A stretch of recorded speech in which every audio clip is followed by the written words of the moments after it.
clambering about here requires some very delicate footwork indeed.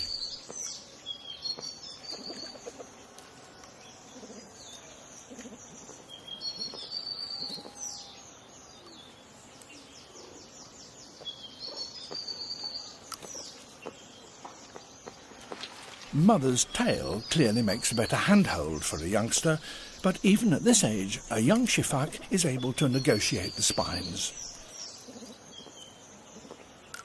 Collecting dideria leaves and flowers, and they're the Sifaka's main food, looks even more hazardous than travelling around through its branches.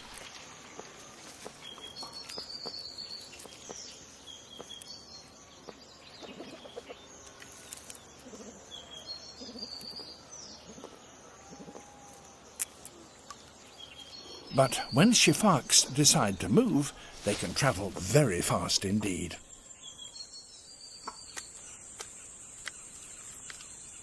They use the same basic method as bush babies, but do so with such speed and confidence that they seem almost to bounce from trunk to trunk. Only in slow motion can you see just how accurately they land and how instantaneously they're able to take off again.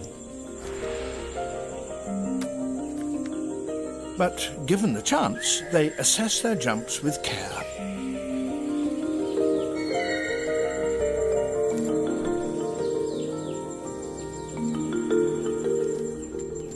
Takeoff has to start sideways on to the line of flight, so they have to rotate their bodies in midair.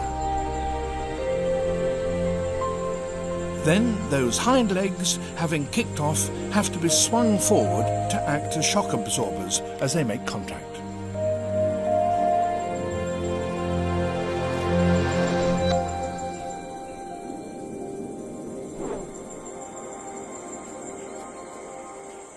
Their back feet are long and narrow, with an enormous big toe, so that they can lock onto a trunk as soon as they hit it. Then, within seconds, they're off again.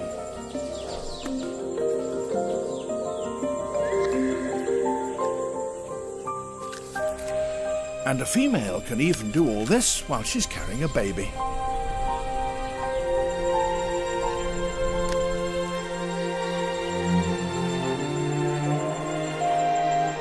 Down on the ground, however, the method doesn't work quite so well.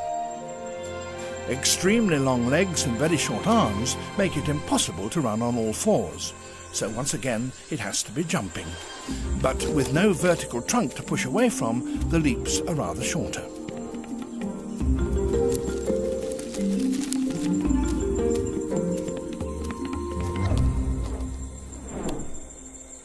Back in the trees, they can travel at speed again. And they need to, for they have a savage enemy. The fossa. Its speed through the branches rivals that of the Sifakas, but its technique is entirely different, for it's not a primate with jumping ancestors, but a kind of giant mongoose, and it's still a four-footed runner.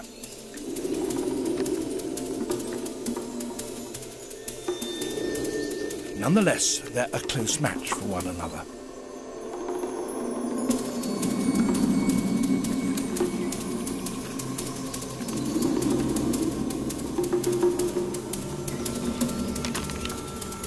But when it comes to the long jump, the Sifaka wins. A four-footed runner can't match that.